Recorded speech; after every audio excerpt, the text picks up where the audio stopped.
श्री शिवाय नमस्तुभ्यं, श्री शिवाय नमस्तुभ्यं, श्री शिवाय नमस्तुभ्यं। राधे राधे दोस्तों, तो आज हम श्रवण करेंगे श्रावण मास महात्म्य में 17वें अध्याय की कथा। सावन के महीने में सावन मास महात्म्य की कथा अवश्य सुननी चाहिए दोस्तों। सावन में ब्रह्म मुहूर्त में उठकर नित्य कर्म से निवृत्त होकर भगवान शिव और पार्वती माता की पूजा अर्चना करनी चाहिए। फिर सावन महात्म्य अवश्य सुने।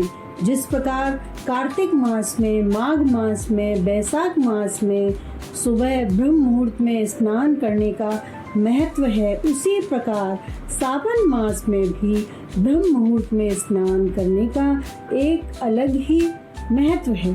समझो, जिन प्राणियों ने इन चारों मास में ब्रह्म मुहूर्त में स्नान किया है, उन्हें जीवन में सब कुछ प्राप्त हो गया है।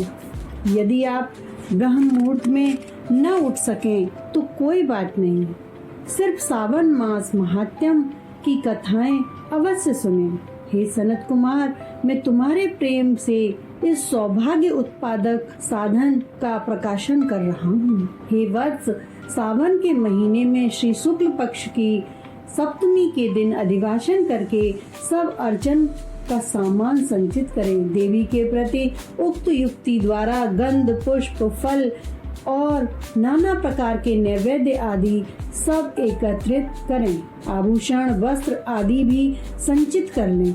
फिर पवित्रा निर्माण करके 5 गम्य प्राशन करना चाहिए।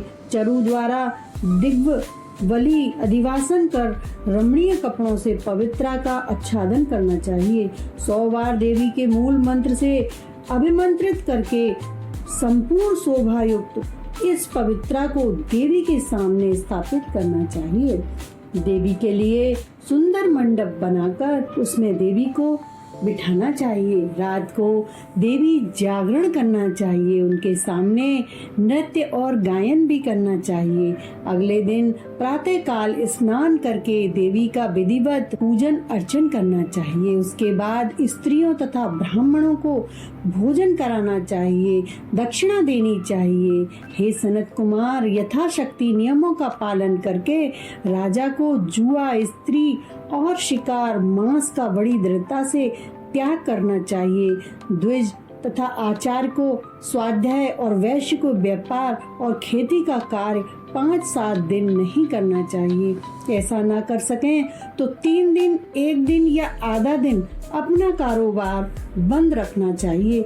देवी के ध्यान में मन लगाना चाहिए। जो प्राणी विधि द्वारा पवित्रारोपण नहीं करता है, हे सनत कुमार, उसका पूरे वर्ष भर किया गया पूजा प्रार्थना निष्फल हो जाता है।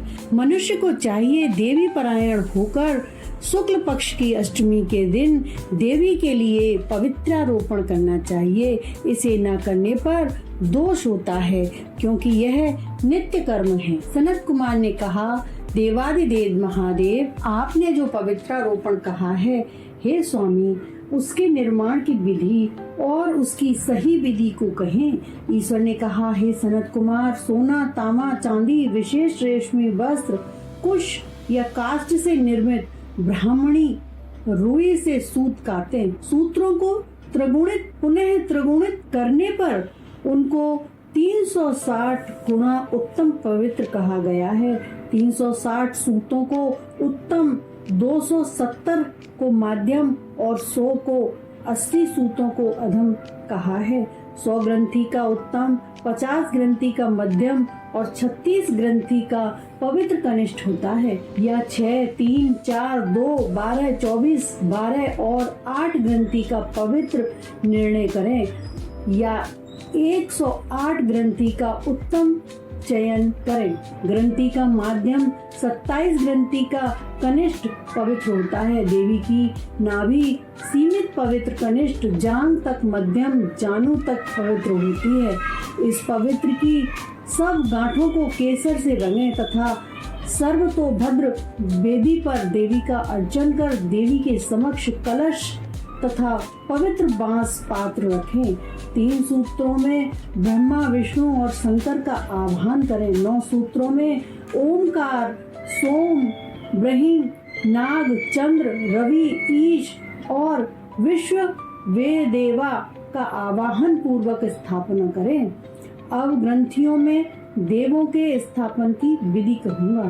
क्रिया पौरुषी, बीरा, विजया, अपराजिता, मनोमनी, जया, भद्रा, मुक्ति और ईशा इन नामों के आदि में प्रणव को लगाकर ग्रंथि संख्या में अनुसार आवृत्ति कर आह्वान तथा चंद्रा नादि से अर्चन करें। धूप देकर प्रणव को लगाकर ग्रंथि की संख्या के अनुसार आवृत्ति कर आह्वान तथा चंदन आदि से अर्चना करें। धूप देकर प्रणव द्वारा अभिमंत्रित कर देवी को अर्पण करें। यह देवी का पवित्रारोपण विधान मैंने आपसे कहा। यों दूसरे देवों को प्रतिपदा आदि तिथियों में पवित्रारोपण करें। उन देवों के बारे में आपसे कहता हूँ। धनद, श्री गौरी, गणेश, चंद्रमा, गुरु, भास्कर, चंडिका, अम्बा, वासुकी, ऋषि, चक्रपाणी, अनंत, शिवा, ब्रह्मा और पितर इन देवों का